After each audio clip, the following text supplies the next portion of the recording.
Hello everyone and welcome back to a new video. In this video I'm gonna show you guys how you can fix Wi-Fi lag on the PlayStation 5. So if you guys want to learn how to do it, just follow the steps that I'm gonna show you.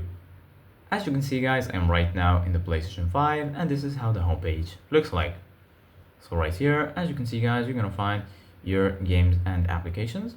Here in the right, you're gonna find your game library. If you click on it, right here you're gonna find all of your installed games and applications. Here in the left, you're gonna find PlayStation Plus and also PlayStation Store. And right here in the top, you're gonna find all of the sections. Here you're gonna find games, media, search, settings, and here you're gonna find your profile icon.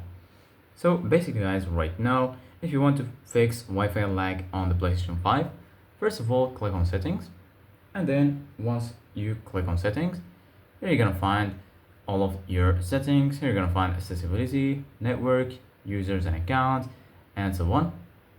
Go ahead and click on users and account, or before that click on network. And then once you do that, right here you're gonna find connection status, settings. Click on settings, and then here you're gonna find connect to the internet. Make sure you enable this option and then click on set up internet connection. Once you do that, here under registered networks, you're gonna find all of your registered networks.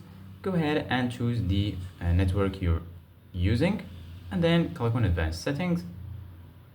Once you do that, go to DNS settings and make sure you set it to manual, and then go to primary DNS, set it for 8.8.8.8, and then in the secondary DNS type 8.8.4.4.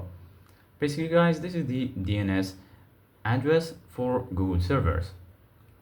Once you finish, click on OK, and then all of your changes will be saved. You can after that test your internet connection and see if it's better. Thank you guys for watching. See you guys in the next video.